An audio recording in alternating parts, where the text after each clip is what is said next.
So I want to record a video that's a little bit different than most of the videos that I usually do. So I'm very much like a vlog person, but I want to talk about a little bit more of a serious topic today, and that is mental health. I am coming up this week on a 1-year anniversary of a terrible panic attack that sent me to the hospital and eventually led to a diagnosis of disorder and panic disorder. And in hindsight, that probably should have been obvious to me before my freshman year of college. It should have been a hint that I was tired all the time. I started getting tremors. I was nauseous every day. All these physical signs that in hindsight, definitely symptoms of anxiety, but I went through all these things like, oh, I have a food allergy, or I didn't get enough sleep. I didn't really notice that until April of my freshman year of college.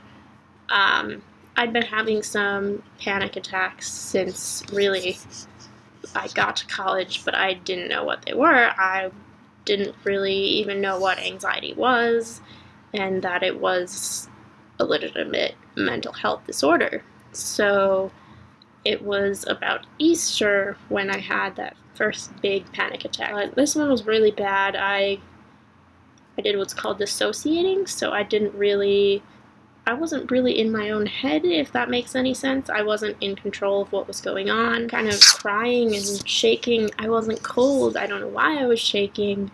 And I texted a friend to come get me, and they weren't able to calm me down, and I was kind of fighting them. At that point, I had completely dissociated. I sent the text before I was really full-on panicking. I just kind of could feel that something was wrong.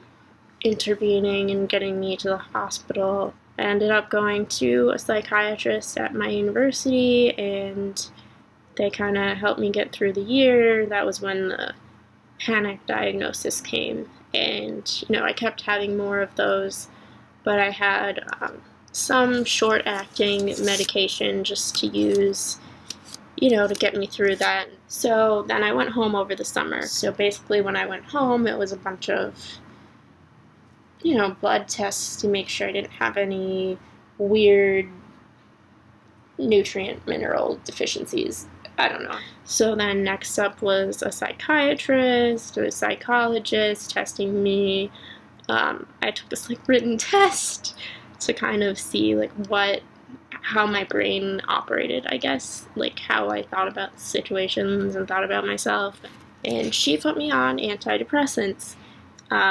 So it's not that I was, super depressed in the way that we usually think of it. I was obviously functioning in my normal life. I was going to class. I was on the scale, everything's a scale. So I was on the scale for depression, and the same medication also treats anxiety disorders. So I started that. I started counseling.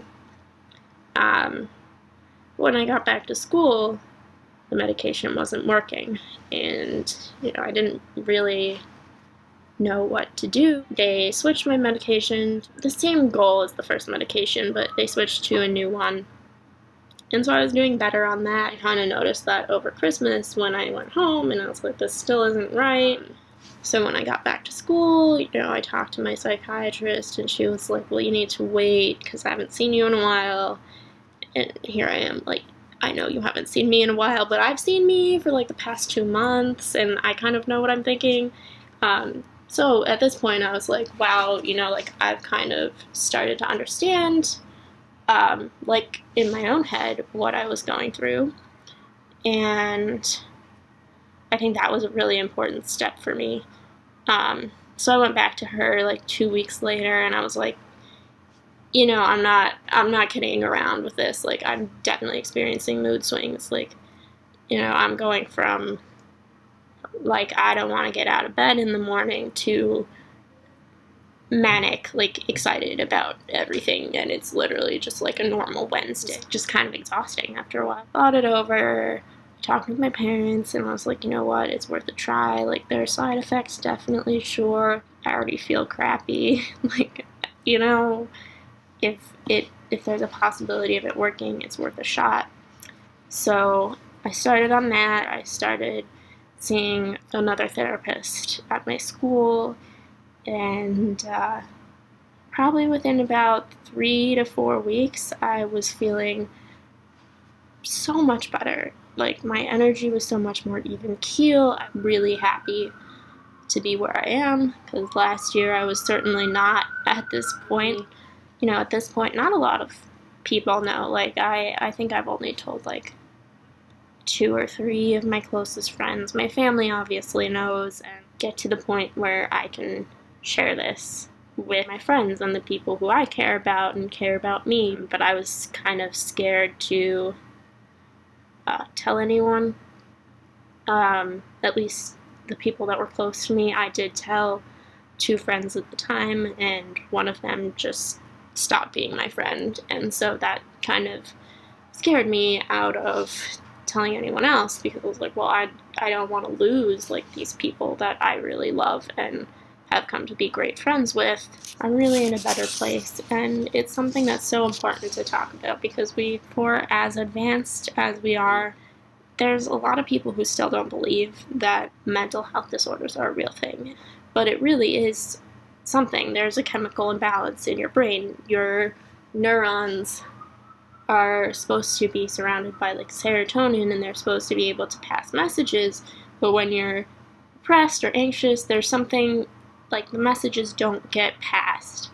So you don't calm down, you don't feel happy, or whatever it is. Like, it definitely is a real thing, and it affects a lot of people, and especially a lot of people my age. I'm so blessed to have the people that I do have, my advisors and my parents and the few friends who do know already. And even those who don't know. I mean, I'm lucky to have great friends who are really just supportive just in general in life. Hope that my story might be able to help someone. That's the best we can hope for in this life, is that we're able to help someone else. I think it's also important that we start talking about this, because if you don't talk about mental health, it's not just going to go away. So thank you for sticking with me through this video, and if you are feeling any negative thoughts, or if you're having panic attacks, please don't